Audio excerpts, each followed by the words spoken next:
Hi guys, நம்ம இந்த இடையில பேட்டில் த்ரூ ஹெவன் அப்படிங்கிற இந்த சீரீஸோட எபிசோட் 42ல என்ன நடந்துச்சு அப்படிங்கிறத பத்தி தான் பார்க்க போறோம். வீடியோக்குள்ள போறதுக்கு முன்னாடி நம்ம சேனலை சப்ஸ்கிரைப் பண்ணாதவங்க சப்ஸ்கிரைப் பண்ணிக்கங்க. அப்படியே மறக்காம பக்கத்துல உள்ள பெல் ஐக்கனையும் கிளிக் பண்ணிக்கங்க. இந்த டவரு கீழே ஒரு பெரிய பாம்பு இருக்கு, இது எல்லாமே அதோட வேலை தான் அப்படின்னு கூஹி சொல்ல, எத்துக்கு ஒரு பைத்தானா அப்படின்னு சொல்லி அங்கிருந்த எல்லர்ஸ் எல்லாம் அப்படியே ஷாக் ஆகுறாங்க. நம்ம மீட்டன்சன் அங்கிருந்து ஒரு ரூம் அப்படியே செக் பண்ணி பார்த்துட்டு இருக்க, திரும்பவும் எர்த்துக்கு ஒரு பைத்தான் அது வேலையை காட்ட ஆரம்பிச்சிருது. அந்த ஒட்டுமொத்த டவரும் அப்படியே ஒரு செகண்ட் சேக் ஆயிட்டு நிக்க, கூஹி அடியில் இருக்குது எது ஆனாலும் இருந்துட்டு போட்டோம், அதால இந்த டவருக்கு பிரச்சனைங்கும் போது நம்ம அதை சீல் பண்ணி வேற ஒரு இடத்துக்கு அனுப்பிடலாம்ல அப்படின்னு சொல்றாரு.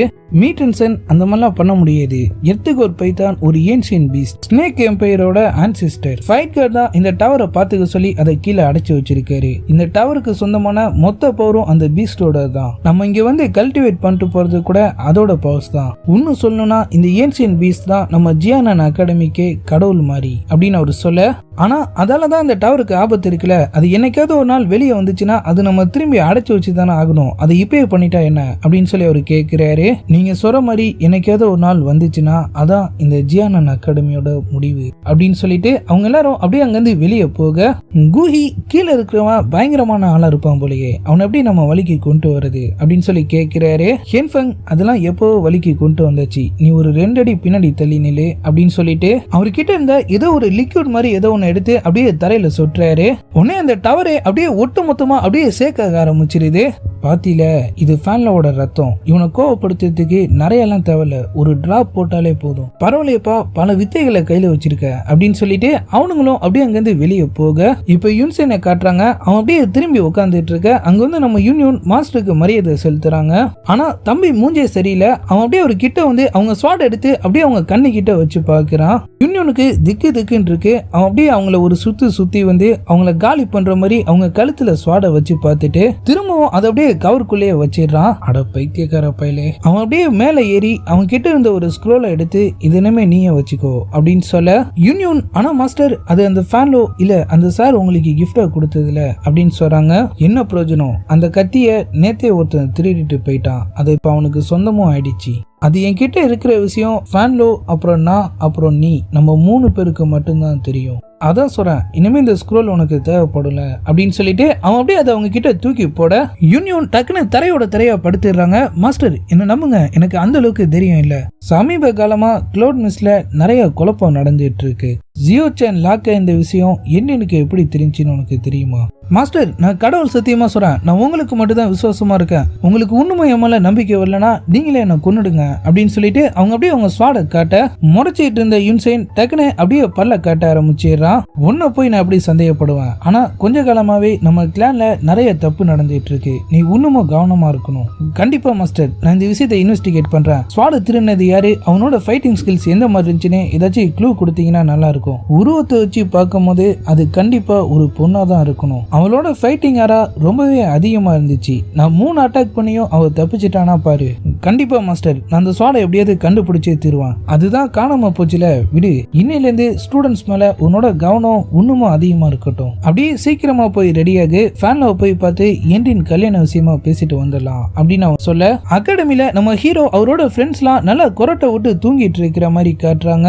அப்ப திடீர்னு அந்த இடமே அப்படியே அதிர்ற மாதிரி தெரியுது. அவங்க எல்லாரும் அப்படியே தூக்கத்துல இருந்து எந்திரிக்க, அங்க வந்து லின்சுயா ட்ரைனிங் டவர் 10 எரிஞ்சிட்டு இருக்கு, எர்த்துக்கு ஒரு பைத்தான் வெளியே வர ட்ரை பண்ணுது அப்படின்னு சொல்லிட்டு அப்படியே அங்க இருந்து ஓடிடுறாரு. விஷயத்தை கேள்விப்பட்டு எல்லர்ஸ் எல்லாம் இப்ப அங்கதான் போயிட்டு இருக்காங்க. அங்க வந்து நம்ம மீட்டன்சன் பசங்க சில பேர் டவருக்குள்ள மாட்டிட்டு இருக்காங்களாம் அப்படின்னு சொல்ல, கூஹி டென்ஷன் ஆயிடுறாரு. டவர் க்ளோஸ் ஆயிருந்தோம், அவனுங்க எல்லாரும் எப்படி உள்ள போனானுங்க அப்படின்னு சொல்லிட்டு அவங்க எல்லாரும் அப்படியே அங்க இருந்து கிளம்ப, ஒட்டுமொத்த ஸ்கூலும் இப்ப டவர் கிட்ட வந்துடுறாங்க. நம்ம மீட்டன்சன் டவர் உடையாம பாத்துக்கணும், அதே நேரத்துல பசங்களையும் காப்பாற்றணும், ஃபைட் டெம்பரரி ரேஞ்சில் இருக்கிறவங்க மட்டும் என்ன ஃபாலோ பண்ணுங்க அப்படின்னு சொல்லிட்டு அவர் அப்படியே ஒரு அடி எடுத்து வைக்க, நம்ம ஜியோயான் டக்குன்னு அப்படியே உள்ள ஓடிடுறாரு. நம்ம ஜியோ சொன்னரும் அவரு பின்னாடியே போறாங்க. ஆனா நம்ம மீட்டன்சன் அவங்கள தடுத்துடுறாரு, அது ரொம்பவே ஆபத்து, நீங்க எல்லாரும் இங்கே இருங்க அப்படின்னு அவர் சொல்ல, உள்ள போன நம்ம ஹீரோ பசங்க எல்லாரையும் காப்பாத்தி அங்கிருந்து சேஃபா வெளியே அனுப்பி வச்சிடுறாரு. இருந்தாலும் கீழே இருந்து ஹெல்ப் ஹெல்ப் அப்படின்னு சொல்லி சவுண்ட் கேக்குது. அவர் அப்படியே கடைசி ஃப்ளோருக்கும் போய் போய் பார்க்க அங்க கூஹியும் ஹென்ஃபங்கும் நின்னுட்டு இருக்கானுங்க. உனக்காக தாண்டா நாங்க வெயிட் பண்ணிட்டு இருக்கோம். எத்துக்கு ஒரு பைத்தான் டென்ஷன் ஆனா இங்க எத்தனை தலை உருளும் தெரியல. நீ சாக போற. உனக்கு நாங்க ஒரு நல்ல ஆஃபரும் வச்சிருக்கோம். உன்னோட சேர்ந்து இந்த ஒட்டுமொத்த அகாடமியும் அழிய போகுது. வெளியிருந்து எல்லர்ஸ்லாம் டவர் உடையாம பாத்துட்டு இருக்காங்க. உள்ள இருந்த பசங்கலாம் கூட இப்ப வெளியே வர ஆரம்பிச்சிட்ட மாதிரி தெரியுது. நம்ம ஜியோ சோனரும் அவங்க ஃப்ரெண்ட்ஸும் சேர்ந்து வெளியே வர பசங்க அவங்களுக்கு ஹெல்ப் பண்றவங்கன்னு சொல்லி எல்லார்கிட்டையும் ஜியோனை பத்தி விசாரிச்சு பாக்குறாங்க. ஆனா யாருக்குமே அவரை பத்தி எதுவுமே தெரியல. அவங்க அப்படியே அடுத்தடுத்த ஆளை விசாரிச்சு பார்க்க டக்குன்னு ஒட்டுமொத்த டவருமே அப்படியே பிளாஸ்ட் ஆயிடுது. நம்ம ஜியோ சோனர் அப்படியே பதறி போயிடுறாங்க. ஜியோயான் அப்படின்னு சொல்லிட்டு அவங்க அப்படியே உள்ள ஓட ட்ரை பண்ண அவங்க ஃப்ரெண்ட்ஸ் எல்லாம் சேர்ந்து அவங்களை அப்படியே தடுத்து நிறுத்த உள்ள அந்த 2 திருட்ட பசங்களுக்கும் நம்ம ஹீரோக்கும் நடுவுல பேச்சுவார்த்தை நடந்துட்டு இருக்கு. நீங்க தான் அது எல்லாத்துக்குமே காரணமா இருப்பீங்கன்னு எனக்கு தெரியும். தனித்தனியா அனுப்பி வைக்கவா இல்ல உங்க 2 பேரையும் சேர்த்து அனுப்பி வைக்கட்டுமா அப்படின்னு சொல்லி அவரு கேட்க எவ்வளவு திமிரா பேசுறான் பாத்தீங்களா அப்படின்னு சொல்லிட்டு ஹென்ஃபங்கும் கூவும் சேர்ந்து டக்குன்னு அவர் அப்படியே அட்டாக் பண்ண ஆரம்பிச்சிடுறானுங்க. நம்ம ஜியோயான் அவரு பவர்ஸ்ல அவங்களை அப்படியே தடுத்துடுறாரு. ஃபர்ஸ்ட் இருந்ததை விட இப்போ அவரோட பவர்ஸ் ரொம்பவே அதிகமா இருக்கு. அவனுங்க 2 பேரும் சேர்ந்து கூட அவரை சமாளிக்க முடியாம அப்படியே திணறிட்டு இருக்க ஹென்ஃபங் பாஞ்சு அவர் அப்படியே அட்டாக் பண்ண ஆரம்பிச்சிடறான். வரணும் தப்புனா மரணங்கிற மாதிரி அவங்க 3 பேரும் அந்த இடத்துல அப்படியே பறந்து சண்டை போட்டுட்டு இருக்க அவங்க 2 பேரும் திரும்பவும் ஒன்னு சேர்ந்து நம்ம ஹீரோ அப்படியே அட்டாக் பண்றாங்க. நம்ம ஜியோயான் அதிகப்படியான பவர்ஸ் யூஸ் பண்ணி அவங்க 2 பேரையும் பின்னாடி தள்ளிட்டு அவரும் அப்படியே பின்னாடி போயிடுறாரு. ஹென்ஃபங் ஃபேன்லோட பிளட் எடுத்து அப்படியே ஒரு மேல தெளிக்க ட்ரை பண்றான். ஆனா நம்ம ஜியோயான் டக்குனு கதவை அப்படியே மூடிக்கிறாரு. அவன் ரத்தம் அந்த கதவுல பட்ட உடனே எர்த்துக்கு ஒரு பைத்தான் திரும்ப அப்படியே டென்ஷன் ஆயிடுது. அந்த டவர் ஒட்டு மொத்தமா அப்படியே சேக் ஆக ஆரம்பிக்க கீழே இருந்த ஒரு ஹோல் ஓபன் ஆகி நம்ம ஜியோயான் டக்குனு அப்படியே அதுக்குள்ள போயிடுறாரு. அவனுங்க 2 பேரும் அப்படியே ஓடி வந்து அதுக்குள்ள எட்டி பார்க்க வெளியே பிரச்சனையா சோலால சேர்ந்தவனுங்களும் அகாடமிக்குள்ள புந்து அங்கிருந்த எல்லாரையும் அப்படியே அட்டாக் பண்ண ஆரம்பிச்சிடுறானுங்க. அந்த இடமே இப்ப கலவரமா இருக்கு. கீழே விழுந்த நம்ம ஜியோயான் ரொம்ப நேரமா அப்படியே கீழே உளுந்துகிட்டே இருக்காரு. ஒரு இடத்துல டக்குன்னு அவர் அப்படியே ஸ்டாப் ஆக அங்க ஒரு பெரிய சைஸ் சிலை ஒண்ணு அப்படியே ஒரு முன்னாடி இருக்கு. அவர் அப்படியே ஆச்சரியமா அதை அப்படியே பார்த்துக்கிட்டு இருக்க நீ யாரு அப்படின்னு சொல்லி ஒரு வாய்ஸ் கேக்குது. நான் ஜியோயான், ஜியோ ஃபேமிலியை சேர்ந்தவன். நீ தான் அவனா? யாரு கேக்குறீங்க? எப்பெல்லாம் உலகத்தை டார்க்னஸ் சூழ ஆரம்பிக்குதோ அப்பெல்லாம் அவனும் வருவான். நீ அவனை பார்க்கும் போது நான் அவனுக்காக தான் காத்துட்டு இருந்தேன்னு சொல்லி அவர் அப்படியே திரும்பவும் அப்படியே கீழே உழுவ ஆரம்பிச்சிடுறாரு. ஒரு வெப்பன் வந்து அவரு தரையில படாம காப்பாத்திடுது. அவரு பக்கத்துல பல்கா ஹல்க் மாதிரி ஒருத்தர் அப்படியே நின்னுட்டு இருக்காரு. நம்ம ஜியோயான் பயத்துல ஒரு கோல்டு ஃபிளேம் ஆக்டிவேட் பண்ண நான் தான் எர்த்துக்கு ஒரு பைத்தான், ஃபைட் டெம்பரரோட பாதுகாவலன். அவர் ஆர்டர் படி இந்த டவரை பாதுகாத்துட்டு இருக்கான். நம்ம ஜியோயான் அவரு ஃபிளேம் ஆஃப் பண்ணிட்டு அவருக்கு அப்படியே தலை வணங்கிடுறாரு. மேல இருக்கிறவனுங்க என் தூக்கத்தை கெடுக்க பாக்குறானுங்க. வேணுனே ஃபேன்லோட பிளட்டை இந்த டவர்ல செலுத்தி இந்த இடத்தை அசுத்தப்படுத்தி என்னை வெளியே வர வைக்க ட்ரை பண்றானுங்க. அவனுங்களுக்கு உயிரோட இருக்கிற தகுதியே இல்ல.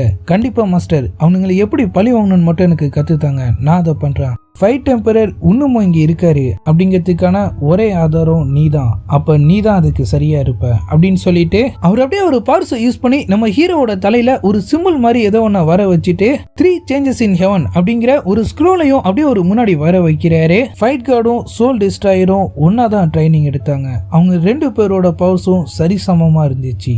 அவனை தோக்கடிக்கிறதுக்காக ஃபைட் கிங்கே இதை ஸ்பெஷலா உருவாக்குனாரு. இதோட பவர்ஸ் ரொம்பவே அதிகம், பயங்கரமானதும் கூட.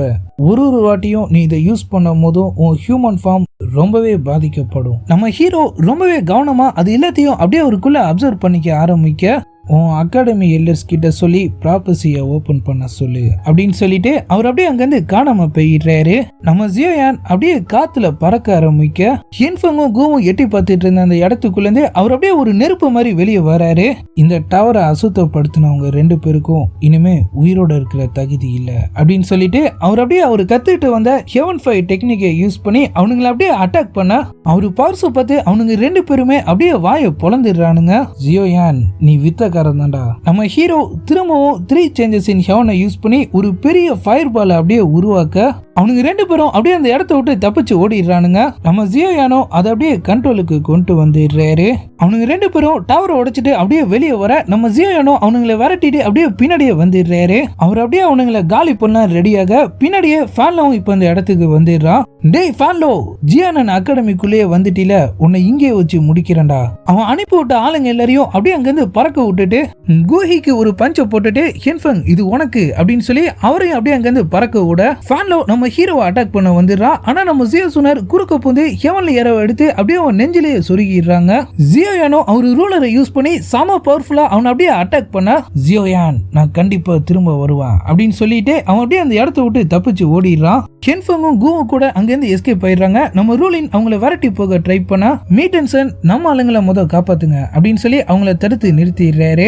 திடீர்னு அங்க ஏதோ அதிர்ற மாதிரி இருக்கு. என்னன்னு பார்த்தா ஒட்டுமொத்த ட்ரைனிங் டவருமே அப்படியே இடிஞ்சு உளுந்து அந்த இடமே இப்ப அழிஞ்சு போயிடுது. அவங்க எல்லாருக்கும் ரொம்பவே கஷ்டமா இருக்கு. அதை பார்த்து அப்படியே ஃபீல் பண்ணிட்டு இருக்க நம்ம ஹீரோ நான் போய் என் ஃப்ரெண்ட்ஸுக்கு என்னாச்சுன்னு பார்த்துட்டு வந்துடுறான் அப்படின்னு சொல்லிட்டு அப்படியே அங்கிருந்து கிளம்பிடுறாரு.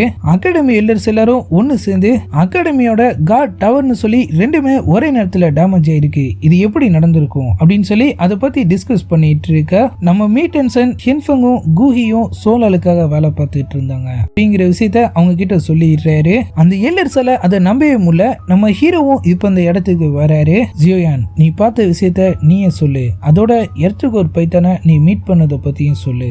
எர்த்துகோர் பைத்தானா இவன் மீட் பண்ணானா, ஏன் ஃபைட் டெம்பரரியும் மீட் பண்ணதா சொல்ல வேண்டியதானே. நம்ம ஜியோயான் ஆமா உண்மையை சொல்லணும்னா நான் அவரையும் தான் மீட் பண்ண அப்படின்னு சொல்ல கராத்தே மாஸ்டருக்கு அப்படியே தூக்கி வாரி போட்டுருது. ஃபைட் டெம்பரர் காணாம போய் 1000 வருஷம் ஆகுது, அவர் வந்து உன்னை மீட் பண்ணாரா, என்னடா கதை விட்டுட்டு இருக்க. நம்ம ஹீரோ அவரு நெத்தியில இருந்த அந்த அடையாளத்தை அப்படியே அவங்க எல்லாருக்கும் காட்ட எனக்கு ஞாபகம் இருக்கு இது ஃபைட் டெம்பரரோட சிம்பிள் அப்படின்னு சொல்லிட்டு கராத்தே மாஸ்டர் உட்பட அங்கிருந்த எல்லா எல்லர்ஸுமே அவருக்கு அப்படியே தலை வணங்கிடுறாங்க.